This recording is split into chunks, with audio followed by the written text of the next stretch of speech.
आखिर क्यों प्रभु जगन्नाथ को किसी के डर के कारण पान बेचना पड़ा? आखिर कौन था वह इंसान? जानने के लिए हमारे साथ जुड़े रहे।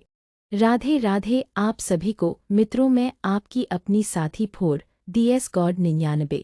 आज हम प्रभु जगन्नाथ जी की अद्भुत कहानी को जानेंगे।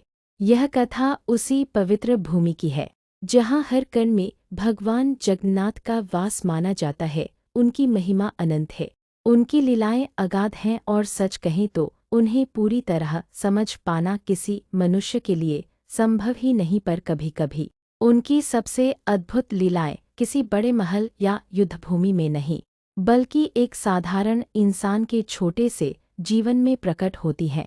उस रात से सब कुछ शुरू हुआ। पूरी नगरी शांत थी। रात अपने गहरे सन्नाटे में डूबी हुई थी। एक छोटी सी कुटिया के भीतर प्रभुदास अपनी मामूली सी पान की दुकान समेटने में लगे थे। चेहरे पर संतोष था, लेकिन आंखों में एक अधूरी सी इच्छा तैर रही थी। वे मन ही मन सोचते, मेरे प्रभु को दिन में 8 बार भोग लगता है। 56 भोग, तरह तरह के व्यंजन, मिठाइयाँ, फल, दूध, सब कुछ अर्पित होता है, लेकिन एक चीज क्यों नहीं? उनका मन बार बार एक ही सवाल पूछता, भोजन के बाद एक पान कितना संपूर्ण हो जाएगा मेरा प्रभु का भोग? यही छोटी सी इच्छा, यही सरल भाव एक दिन भगवान तक पहुंच गया। उस रात जब पूरी नगरी गहरी नींद में थी, प्रभुदास अपनी कुटिया का दरवाज़ा बंद कर सोने ही जा रहे थे कि अचानक खटखट। इतनी रात को कौन हो सकता है? उन्होंने दरवाज़ा खोला और सामने जो दृश्य था वह अद्भुत था। 2 अत्यंत सुंदर युवक खड़े थे। घुंघराले बाल, कानों में चमकते कुंडल, दिव्य आभा से भरा चेहरा। उनकी आंखों में एक अजीब सी शांति और आकर्षण था। नमस्ते प्रभुदास जी, क्या थोड़ा पान मिल सकता है? उनकी आवाज़ में इतनी विनम्रता थी कि प्रभुदास कुछ पूछ ही नहीं पाए। अरे हाँ हाँ जरूर। उन्होंने तुरंत 2 बेहतरीन पान बनाकर उन्हें दे दिए। दोनों युवक मुस्कुराए, एक दूसरे को देखा और पान खाकर बोले, वाह, ऐसा पान तो कभी नहीं खाया। मन तृप्त हो गया। प्रभुदास बस उन्हें देखते रह गए। पैसे मांगना तो जैसे उन्हें याद ही नहीं रहा। और फिर यह सिलसिला रोज का बन गया। हर रात वही 2 युवक आते, पान खाते और बिना कुछ दिए चले जाते। प्रभुदास के लिए यह किसी वरदान से कम नहीं था। लेकिन हर कहानी में एक मोड़ आता है। एक दिन बलराम दास ने उन्हें देख लिया। उनके मन में शंका हुई, इतनी रात को ये कौन आते हैं?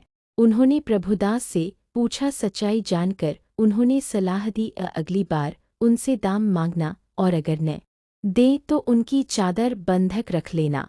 अगली रात जब वही युवक आए, प्रभुदास ने हिम्मत करके कहा, आज बिना दाम दिए नहीं जाने दूंगा। युवकों ने विनम्रता से कहा, आज हमारे पास कुछ नहीं है, कल दे देंगे। पर इस बार प्रभुदास अड़े रहे। आखिरकार दोनों ने अपनी अपनी चादर उतारी और बंधक के रूप में छोड़कर चले गए। लेकिन उसी रात मंदिर में हलचल मच गई। सुबह जब पुजारी भगवान जगन्नाथ और बलभद्र जी की सेवा करने पहुंचे तो देखा दोनों की चादरें गायब थीं। पूरी नगरी में हड़कंप मच गया। राजा तक बात पहुंची। क्रोध, भय, आश्चर्य सब एक साथ। तभी बलराम दास को स्वप्न आया और उस स्वप्न में स्वयं भगवान जगन्नाथ और बलभद्र जी प्रकट हुए। उन्होंने कहा, चादरें चोरी नहीं हुईं, हमने स्वयं दी हैं प्रभुदास को। वह पान वाला और उसकी छोटी सी इच्छा थी कि हमें भोजन के बाद पान अर्पित किया जाए। हम उसकी भक्ति से बंध गए। सुबह होते ही सच सामने आया। राजा स्वयं प्रभुदास के पास पहुँचे।